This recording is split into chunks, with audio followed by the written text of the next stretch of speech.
नमस्कार, आपण पाहत आहात आलमगीर न्यूज लाईव्ह 24 बातम्या अहमदनगर जिल्ह्यातील। मातंग समाजाचे सतीश पांडुरंग रोकडे यांच्यावर प्राणघातक हल्ला करून जीवे मारण्याचा प्रयत्न। पाथर्डी तालुक्यातील कासारवाडी भालगाव येथे हा प्रकार घडला आहे।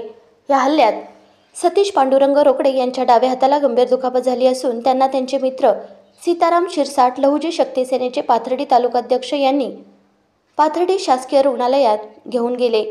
मार जास्त प्रमाणात लागल्यामुळे डॉक्टरांनी उपचारासाठी अहिल्यानगरच्या जिल्हा रुग्णालयात दाखल करण्याचा सल्ला दिला। यावेळी सतीश पांडुरंग रोकडे म्हणाले की सामनेवाले घनश्याम केदार आणि त्याचे सहकार्यांनी जुन्या किरकोळ वादाच्या कारणावरून खुन्नस काढून यांच्या हातात पोटात लाकडी दणक्याने मारून जखमी केले। सतीश पांडुरंग रोकडे रक्तबंबाळ होऊन जमिनीवर पडले। त्यावेळी सीताराम शिरसाट यांनी त्यांना दवाखान्यात भरती केले। यावेळी लहुजी सत्यसेना पाथर्डी तालुकाध्यक्ष सीताराम शिरसाट बोलत होते की पोलीस प्रशासनाकडून आम्हाला न्याय मिळेल का? सामनेवाले हे अट्टल गुन्हेगार आहेत। त्यांच्यावर अशा प्रकारचे भरपूर गुन्हे दाखल आहेत। त्यांच्यापासून आमच्या जीवाला धोका आहे। तालुक्यातील कासारवाडी या ठिकाणी मातंग समाजाच्या कुटुंबावर हल्ला केला 7:30 ते 7:45च्या दरम्यान। माझं नाव सीताराम शिरसाट लहुजी शक्ती सेना पाथर्डी तालुका अध्यक्ष।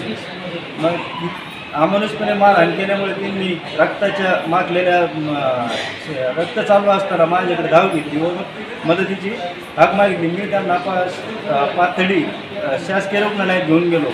तिथून त्यांनी जिल्हा रुग्णालयाची चिठ्ठी दिली। तिथून आता त्यांना इथं मी ॲडमिट केलं आहे। त्यांचा हात मोडलेला आहे व त्या व्यक्तीचे अवैध धंदे आहेत। सावकारकी करणं, गोरगरिबांना त्रास देणं हा त्याचा मुळाचा धंदा आहे। याच्यावर पहिलेसुद्धा अॅट्रॉसिटी अंतर्गत आम्ही गुन्हे दाखल केलेले आहेत, परंतु पोलिसांच्या हलगर्जीपणामुळं त्याच्यावरती कुठलीच काही कारवाई झाली नाही। माझं या मीडियाच्या माध्यमातून पोलीस प्रशासनाला विनंती आहे की त्या संबंधित आरोपीवर तत्काळ कारवाई करावी। कारवाई न केल्यास लहुजी शक्ती सेना आपल्या स्टाईलने त्याच्यावर कारवाईची भूमिका घेईल। एवढेच बोलतो आणि थांबतो। कासारवाडी गाव घनश्याम पांडुरंग माझ्या माझ्या हातावर मार दिला ना। त्या गाडीला तलवार केलेली होती। तलवार मारण्यासाठी गेला होता, मी पळून गेलो। एक 14 जणांचा ग्रुप होता। पहिले यांनी सपरेट दिलेली मंडळीच्या नावची, तर ती त्यातमध्ये 2-3 लोक गाडी निघली।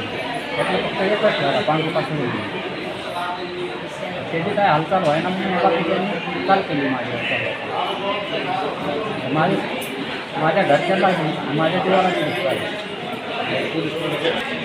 माझ्या हाताला 8 वर्षा मार लागला आहे आणि मानेत तलवार टाकणार तेवढ्यात मी पळून गेलो, कारण त्याला गाडीची तलवार काढून मी पळून गेलेली आणि माझ्या हाताला रॉडने मार गेलेला आहे। तर मी पाथर्डीला दवाखान्यात गेलो, तर त्यांनी नगरचे सिव्हिल हॉस्पिटलची चिठ्ठी दिली मला आणि नगरला हजर झाली।